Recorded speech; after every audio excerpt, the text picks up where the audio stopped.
When you look at a medieval castle, the whole concept is really based on this expectation of visible, measurable force. Right. Absolutely. Like you build these massive stone walls, you dig a deep moat, you put up the heavy iron portcullis, and there is a real comfort in that, Oh, for sure. It's tangible. Yeah, exactly. It is the ultimate visible defense. You can walk the battlements, look out at the horizon, and just feel completely secure knowing that, no battering ram and no catapult is getting through that stone. Well, the security comes from knowing exactly what the structure is built for. Mm. I mean, a castle is designed to endure external pressure. It is engineered specifically to keep massive, overwhelming, obvious threats on the outside. Right. It's clean, it's logical. But Yeah. then, say someone leaves a tiny side door unlocked. Oh, no. Or, I don't know, a single rat sneaks through a crack in the masonry carrying a plague. Yeah. And suddenly those 20-foot thick stone walls, all that impenetrable defense you spent decades building, is absolutely useless. It really is. Today, we are looking at a mythological equivalent of that exact scenario. And it is a deeply fascinating dive into how the strongest armor can sometimes become your biggest vulnerability. It's a great topic. We're looking at a stack of notes sent in by you, the listener, focused on a specific character from the classic Chinese epic Fengzhen Yanyi, or the Investiture of the Gods. Right. But we aren't trying to tackle the whole sprawling 100-chapter mythology today. We are zeroing in on one very specific tragic figure, Guiling Shengmu, also known as the Turtle Spirit Holy Mother. What's fascinating here is that she provides one of the most compelling case studies in this entire mythology. Yeah. Yeah, the text uses her to completely dismantle our understanding of what it means to be invulnerable. Okay, let's unpack this, because our mission today is to explore her bizarre fate. I mean, here is the central question.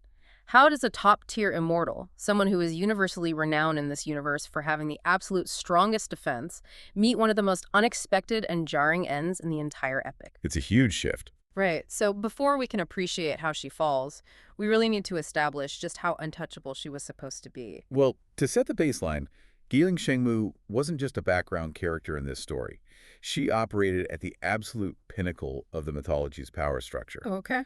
She was one of the 4 core, direct disciples of the Grand Master of Heaven, Tongtin Jiaozu. Wow, so she's right at the top. Exactly. He is the leader of the G-Sect. And for those unfamiliar with the lore, the G-Sect is incredibly unique. How so? Unlike their rivals, who only take in humans with perfect destiny, the G-Sect's philosophy is radically inclusive.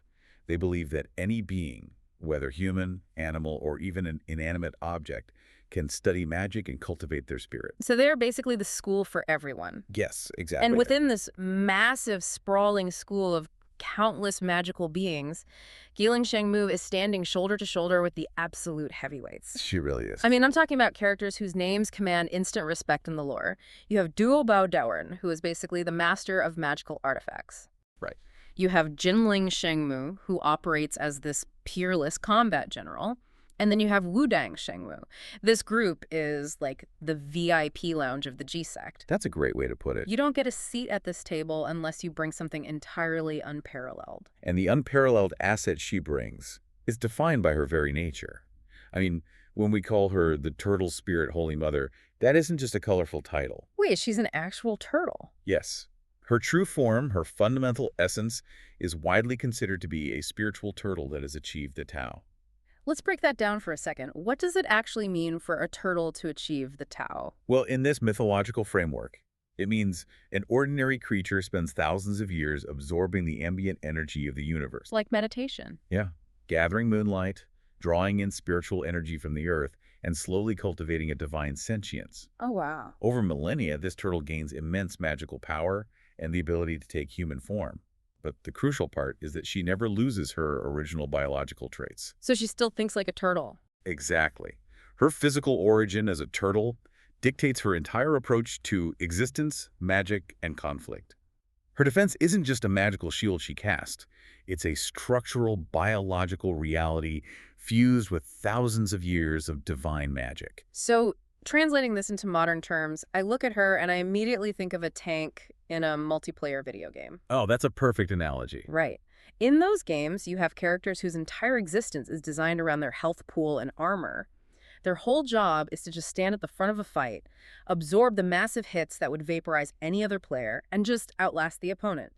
That is exactly what Gailing Shengmu is built to do. The mechanics of her combat style in the source material align perfectly with that. We see other elite cultivators in the epic, like the Sangxiao sisters or Zhao Gongming, who rely on massive burst damage. Right, big flashy attacks? Exactly. They summon catastrophic magical items to overwhelm their enemies instantly. Yeah. But Gailing Shengmu operates on a completely different axis. She relies purely on endurance and attrition. She basically just outstubborns you. Yeah, that's it. You throw your best magical nuke at her, and she just sits there and absorbs it until you are too exhausted to cast another spell. That is the practical application of her power. Spells, enchanted swords, magical fire, they simply cannot break her frontal defense. That's wild. When she solidifies her spirit, she is incredibly stable. She becomes an immovable wall on the battlefield. Wait, I have to jump in here and push back on something. Sure, go ahead. If her whole vibe is passive endurance, and she is quite literally a spiritful turtle whose greatest strength is huddling down, retracting into her shell, and blocking things, isn't marching down a mountain to actively join a chaotic war totally against her nature? That is a really great question. I mean, why does the ultimate defensive creature leave her sanctuary to wade into an active bloodbath? That tension is central to the tragedy of the story, and it speaks to the relentless gravity of the conflict. The overarching narrative of Fengshen Yanyi centers on a massive, mortal civil war. The Shang Zhou dynasties, right? Right, the fall of the Shang dynasty and the rise of the Zhou dynasty. But this human war is essentially a proxy battle for the gods. Okay, I see. The heavens are experiencing a cosmic crisis, a calamity, where cultivators are fated to die and have their souls drafted into a new heavenly bureaucracy. So it's like a divine draft system. And the mortal war is the meat grinder they use to process the recruits. That is a very accurate way to frame it. And because the rival faction, the Chan sect, is actively supporting the rebellion against the Shang dynasty, the Ji sect is slowly pulled into the meat grinder. They just get dragged in. Yeah, it starts with a few low-level disciples going down the mountain to help their mortal friends, getting killed, and then their teachers go down to avenge them and they get killed. Oh, man. So just snowballs. Exactly. This creates a cascading chain of karma and vengeance that eventually forces a total sect-wide mobilization. It stops being about what Gailing Shengmu wants to do personally. The survival and honor of her entire faction are on the line. The fog of war basically rolls up the mountain and swallows her. The immovable object is forced to mobilize. And she joins a terrifying wave of descending immortals. She wades into the battlefield, fighting alongside those legends we mentioned earlier. Right. And the fascinating thing is that her strategy initially holds up against the absolute best the enemy has to offer. When she enters active combat against the elite powerhouse fighters of the rival Chan sect, she remains practically invincible. Right. The notes outline some of these encounters. She's standing on the front lines, and the Chan sect immortals are throwing their elite, specialized magical artifacts at her. Huge weapons. These are weapons designed to shatter mountains, and she's just shrugging them off. She's doing exactly what her biological and magical nature dictates. She is tanking the damage. Perfectly. But here is where it gets really interesting, because she doesn't survive this war. No, she doesn't. And she doesn't go down in some glorious clash of titans where her shell is finally cracked by a god-tier hammer. She suffers what has to be the most bizarre, unexpected death in the entire story. It is a complete subversion of expectations. I mean, she survives the most devastating frontal assaults from divine beings, but she's ultimately killed by a sneak attack from a character known as the mosquito daoist, or Wen Daoren. A mosquito. A literal mosquito. I want to make sure the listener really absorbs that. This ancient divine turtle can block the magical equivalent of a meteorite, but she drops dead from a bug bite. How do the mechanics of that even work? Well, the mechanism of the attack is entirely different from what she is prepared to face. The mosquito daoist doesn't try to bash her shell. Right. He is a primordial parasitic entity. When he attacks, he completely bypasses the hardened outer layer. He gets inside her guard, finds the biological vulnerabilities that even spiritual armor can't cover, and sucks away her essence and blood. So he essentially bypasses the magic and attacks the biology. Exactly. He destroys her defense system from the inside out. He drains her completely, leaving nothing but an empty shell. It causes instantaneous death. It's a terrifying image. All that armor, millennia of cultivating this unbreakable defense, rendered totally useless by a parasite. It highlights the fatal flaw in her design. The issue wasn't that her armor was weak. No, the armor was great. Right. Her armor was flawless against the things it was built to stop. Yeah. The flaw was that she lacked sensitivity to environmental changes. Tip. She spent all of her energy, all of her cultivation time, guarding against external brute force. By hyper-focusing on that one specific type of threat, she became entirely blind to internal erosion. Wow. Internal erosion. She locked the reinforced steel front door, bolted it tight, and stood guard, but she left the air vents wide open for a swarm of toxic gas. That's exactly it. Her defense was fundamentally rigid. And in any system, natural or artificial, rigidity always has a blind spot. It feels almost like a glitch in the Matrix, like a bug exploiting a bad line of code in the universe. It really does. Which makes me wonder, when we look at the notes, is her death just an anomaly?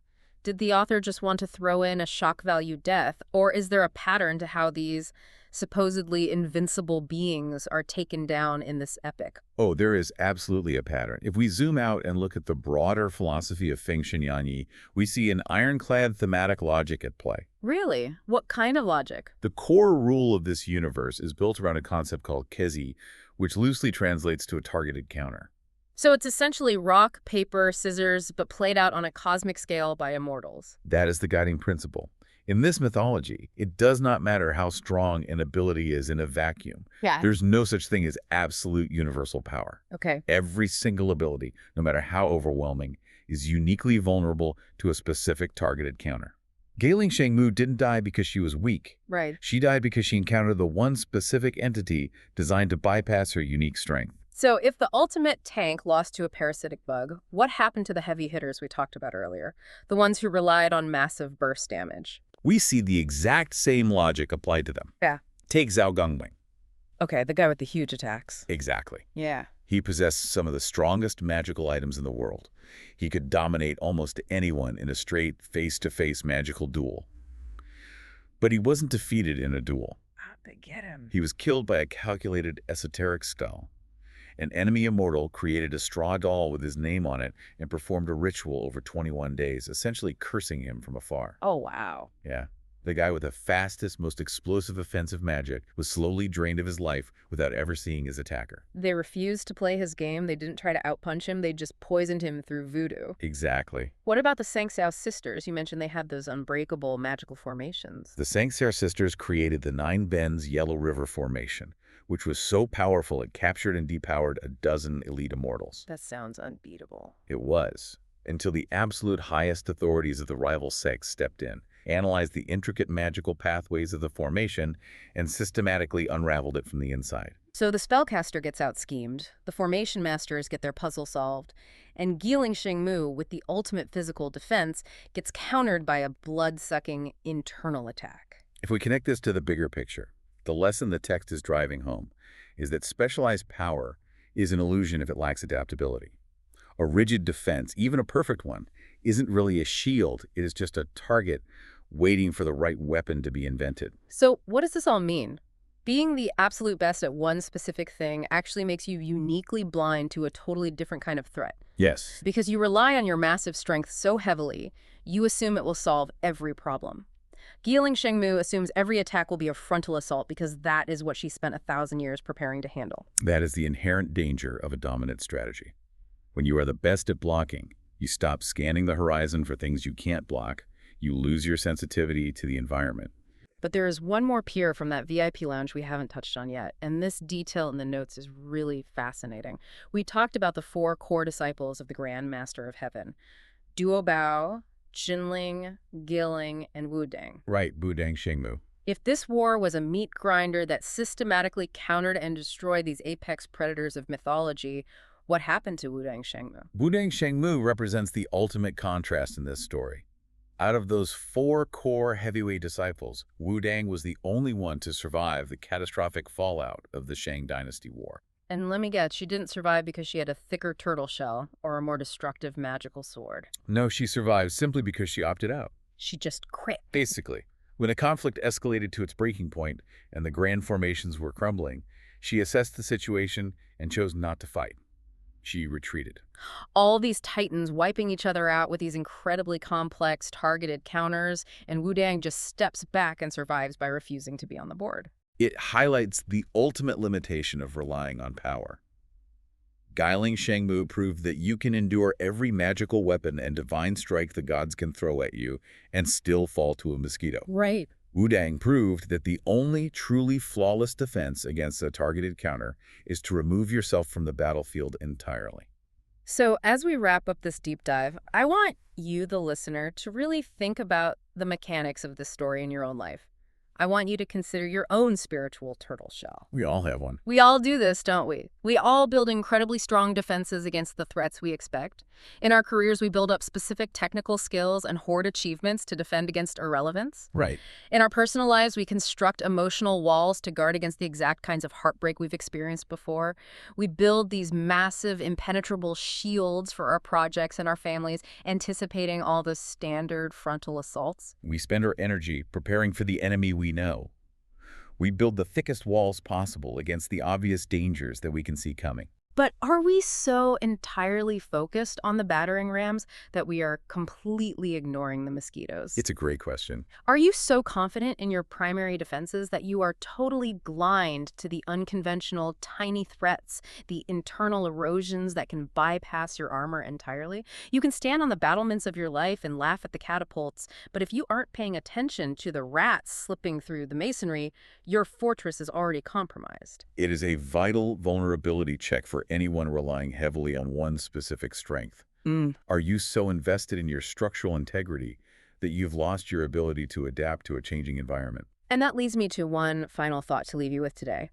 If we look at nature, there is a concept where biological organisms sometimes overadapt. Oh, absolutely.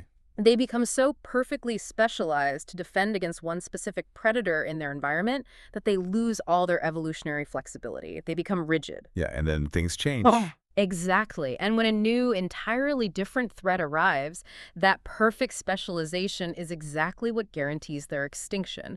So as you look at the impenetrable armor you are building for yourself right now, ask yourself, is your drive to become utterly invulnerable to the threats of today actually the fastest route to making yourself completely obsolete tomorrow? That's a profound thought to end on. Something to chew on next time you feel the urge to armor up. Thanks for joining us on this deep dive. We'll catch you next time.